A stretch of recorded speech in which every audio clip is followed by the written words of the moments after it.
최근 미국에서 기묘한 의혹이 하나 제기되었습니다. 과학자나 연구원 혹은 시설과 연관된 관계자들이 몇 년 사이 잇따라 실종되었거나 혹은 의문의 최후를 맞이했다는 것입니다. 이 의혹의 중심에 선 인물은 모두 11명. 처음엔 단순한 의문에서 출발했던 이 일련의 사건들은 현재 인터넷을 중심으로 거대한 의혹으로 번지고 있습니다. 참고로 이 의혹에 등장하는 인물들이 앞서 말씀드렸듯이 모두 과학자는 아닙니다. 다만 이 이슈 자체가 사라진 과학자들로 더 잘 알려져 있기에 널리 알려진 명칭을 그대로 사용하였음을 말씀드립니다. 오늘 소개할 영상에는 공식적으로 확인된 이야기들과 아직은 가설로만 남아있는 일부 요소가 함께 섞여 있습니다. 시청 시 이 점을 고려해 주시면 감사하겠습니다. 실종 혹은 의문의 최후를 맞이한 이들을 연결하는 이 거대한 의혹은 2026년 벌어진 어떤 실종 사건에서 출발했습니다. 이 남자의 이름은 윌리엄 닐 맥캐슬랜드입니다. 윌리엄은 실종 당시 68세였는데요. 사진을 보시면 아시겠지만 그는 군인이었습니다. 미 공군에서 소장으로 복무한 이력이 있었으며 공군 연구소의 7대 사령관이었던 인물입니다. 그런 그가 사라진 것은 2026년 2월이었습니다. 윌리엄의 아내가 그가 실종되었다고 신고한 것인데요. 실종 당시 그의 휴대폰과 안경 등은 집에 그대로였고 등산화와 지갑을 들고 나간 상태였습니다. 윌리엄은 그다지 건강이 좋지 못한 상태였는데 그로 인해 좀 더 빠르게 수색이 이뤄진 모양입니다. 그러나 그는 현재도 발견되지 않았습니다. 그런데 윌리엄이 가지고 나간 물건들과 집에 두고 나간 물건을 보면 이상한 점이 있습니다. 휴대폰과 안경은 그대로 두고 나가고 등산화, 지갑 정도만 챙겨 나간 것을 보면 마치 그가 어딘가 멀리 나갈 계획은 아니고 가까운 곳에 잠시 다녀올 것만 같은 차림새였단 것입니다. 굳이 안경이 필요하지 않을 정도였다면 아마도 그가 자주 가봤던 익숙한 곳이었을 가능성이 높습니다. 그러나 그는 그대로 사라졌고 현재도 행방이 묘연합니다. 이 윌리엄의 실종 사건으로 인해 사람들은 의혹을 제기했는데 주요한 이유는 윌리엄이 생전에 연관되어 있던 것들 때문입니다. 그는 말씀드렸듯이 미 공군에서 복무했었고 공군 연구소의 사령관으로 일하기도 했었는데 이 점으로 인해서 사람들은 윌리엄이 다루던 자료들 중에 기밀 자료들이 많았을 거란 주장을 제기했습니다. 그래서 사람들은 윌리엄이 뭔가 중요한 것을 알고 있었고 그로 인해 누군가에 의해 혹은 어떤 집단에 의해 납치되어 사라진 것이 아니었을까 하는 의혹을 제기합니다. 그리고 아마 이번이 처음이 아닐 것이란 생각에 곧 윌리엄의 사례와 비슷한 실종 사건들과 더불어 의문의 최후를 맞이한 사람들을 파헤치는데 그렇게 해서 모두 11명의 명단을 찾아내게 됩니다.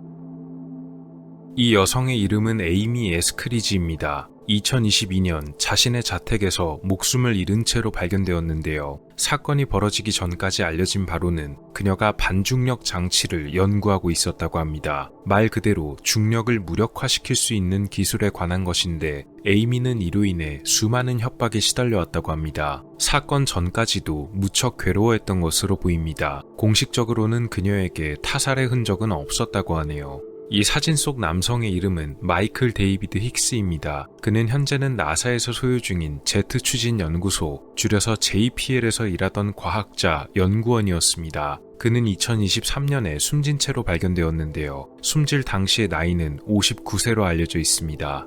이 남성의 이름은 프랭크 마이왈드입니다. 프랭크 역시 2024년 숨진 채로 발견되었는데 숨졌을 당시의 나이는 61세로 알려져 있습니다. 그런데 이 프랭크가 생전에 일하던 곳이 공교롭게도 앞서 말씀드린 마이클 데이비드 힉스와 같은 제트 추진 연구소의 소속이었다는 것이 알려집니다.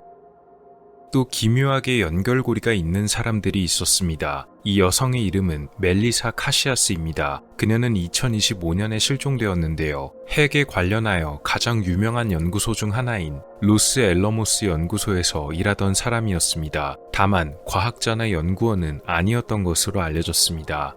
멜리사의 친척들은 그녀가 평소 경제적 문제가 있었으며 이로 인해 자발적으로 가출한 것이 아니었을까 생각했는데 휴대폰과 소지품은 집에 그대로 있던 것으로 조사됩니다. 현재까지도 그녀의 행적은 제대로 밝혀진 것이 없습니다. 이 남성은 앤서니 차베스란 남성입니다. 앤서니 역시도 과거에 멜리사와 같은 곳 로스 엘러모스 연구소에서 일했던 것으로 알려집니다. 또한 앤서니도 2025년에 갑자기 실종되었습니다. 자택 조사 결과 범죄의 흔적 등은 전혀 없었지만 그렇다고 그가 어디론가 떠날 계획이었다거나 자발적으로 사라졌다는 정황도 없던 것으로 나옵니다.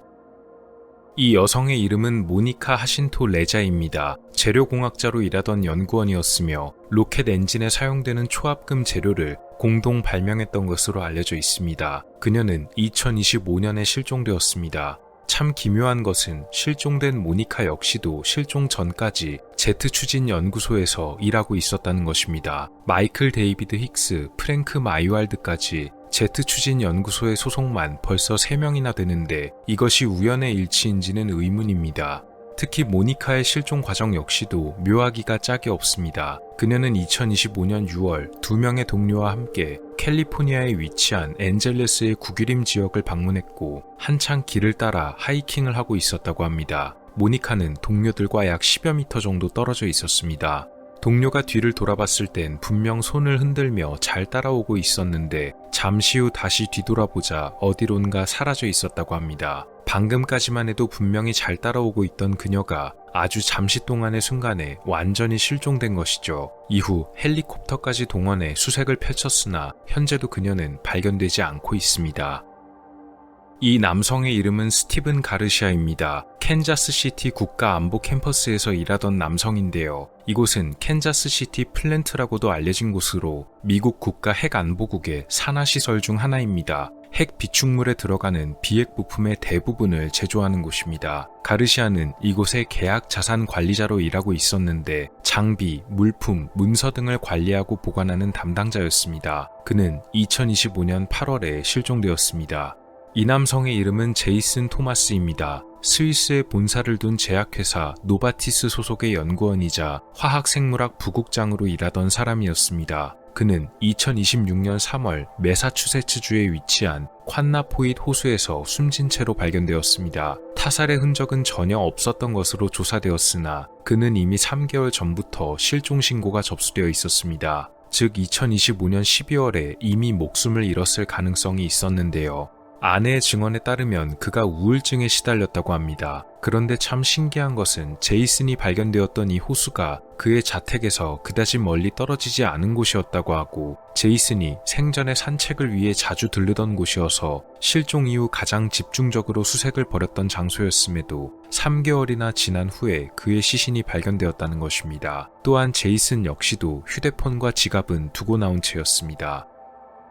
이 남성의 이름은 누노 필리페 고메스 로레이루입니다. 그는 매사추세츠 공과대학 MIT 소속의 물리학 교수였습니다. 또한 동대학의 플라즈마 및 핵융합센터 소장을 맡고 있었습니다. 그런 그가 비운의 사고로 목숨을 잃은 것은 2025년이었습니다. 매사추세츠주 브룩라인에 거주하던 그는 아파트 현관에서 미상의 인물에게 공격당해 목숨을 잃었습니다. 당국의 사건 조사 결과는 뜻밖이었습니다. 가해자가 고메스와 오래전부터 알고 지낸 사람이었기 때문입니다.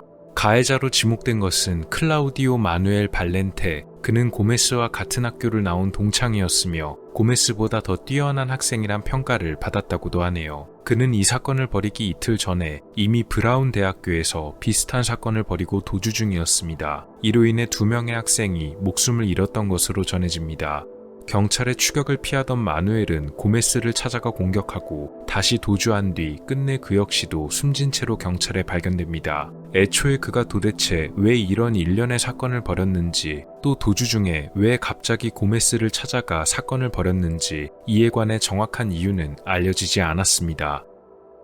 이 남성의 이름은 칼 그릴메어입니다. 캐나다 출신의 천문학자, 천체 물리학자였으며 1997년부터 캘리포니아 공과대학 소속으로 일하고 외계 행성과 은하구조, 또 허블 우주망원경을 포함한 여러 분야의 임무에 협력하기도 했습니다. 그가 가진 가장 유명한 업적들 중에 하나는 바로 여러 행성에서 물의 흔적을 발견한 것으로 알려져 있습니다. 2026년 2월 16일 칼 그릴메어는 자택을 나서다가 자택 앞에서 괴한의 공격을 받아 목숨을 잃었습니다. 붙잡힌 가해자는 당시 29살의 프레디 스나이더였는데 칼의 자택에서 2km 떨어진 지역에 살던 사람이었습니다. 그런데 그가 이곳에 온 것은 처음이 아니었던 것으로 밝혀지는데요. 2025년 12월에 이미 칼의 거주지에 무단으로 침입했던 적이 있었고 이때도 이미 무기를 소지하고 있었던 것으로 밝혀집니다. 코요테를 잡으려다가 잘못 들어왔다고 진술한 것으로 알려졌는데요. 문제는 이때 프레디가 제대로 처벌을 받았다면 모르겠지만 그를 체포한 경찰은 프레디를 사흘 뒤에 석방시켰단 것입니다. 그리고 이렇게 비극적인 사건이 벌어진 것입니다. 칼은 천문학을 비롯한 분야에서 굉장히 유명한 인물이었기에 그가 숨졌다는 소식은 곧 널리 알려지게 되었습니다. 그리고 곧 한 가지 의문이 고개를 들었는데요. 칼의 이 사건이 앞서 말한 고메스의 사건과 꽤 흡사해 보인다는 것 때문이었습니다. 자택을 나서다가 현관 앞에서 공격을 당해 숨진 두 남성, 그리고 이들이 저명한 과학자이자 교수였다는 점, 또 이 두 사건이 고작 2개월 차이로 벌어졌다는 점, 이로 인해 이 두 사건의 피해자들 역시도 일련의 사건들과 관계가 있을 것이란 의혹이 제기된 것입니다.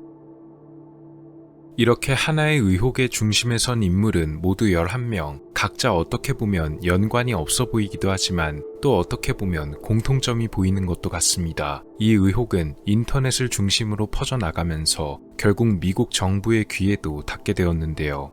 그로 인해 정부에서는 이 일련의 사건들이 분명히 어떤 면에서는 얽혀있는 것처럼 보이기에 좀 더 자세한 조사에 착수하겠다고 밝혔습니다. 그러나 한편으로는 우연의 일치일 가능성도 높다며 너무 과도하게 의혹에 빠져서는 안 된다는 입장도 내놨습니다. 다만 모두가 이 의혹에 동의한 것은 아니었습니다. 특히 이 명단 속 11명의 가족과 지인들이 반대하고 나섰습니다. 그들이 밝힌 몇 가지 반박들은 이렇습니다. 먼저 에이미 에스크리지의 경우 그녀의 가족들은 에이미가 살아생전 만성 통증 증후군을 겪고 있었으며 그로 인해 일상생활에서 많은 고통을 호소했었다고 합니다. 그래서 에이미가 숨진 채로 발견되었고 타살의 흔적이 없다는 수사기관의 조사가 발표되었을 때도 가족들 역시 이에 관해 이상하게 여기지 않았던 것입니다. 다만 에이미가 평소에 받았다던 수많은 협박들이 과연 이 사건과 아무 관계가 없었는지는 의문입니다.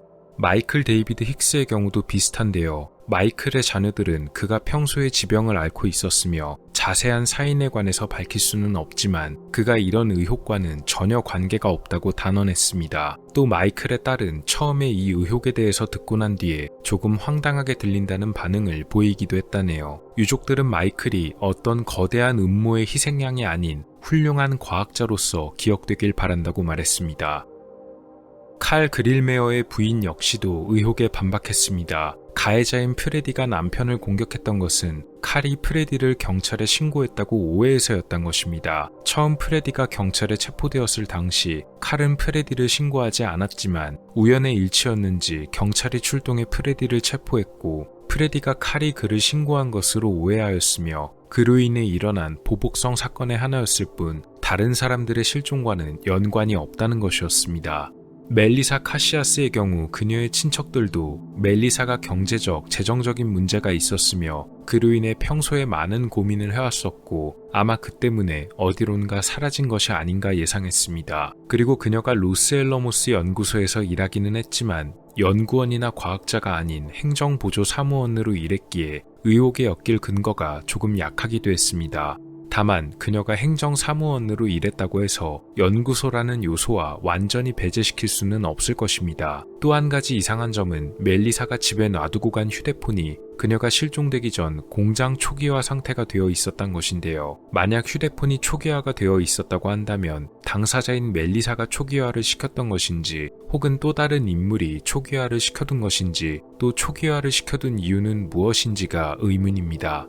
앤서니 차베즈의 경우 수사기관의 조사 결과 어디론가 사라지거나 할 정확한 이유는 없었지만 갑자기 말도 없이 실종되었다는 점, 그리고 그의 친구인 칼 버클랜드는 당국이 조사에 착수하자 이제서야 때가 된 것 같다는 의미심장한 말을 남겼고 친구인 앤서니의 실종이 이례적이지 않다고도 말했습니다. 어쩌면 알려지지 않은 어떤 숨겨진 사실이 있는 것 같기도 합니다.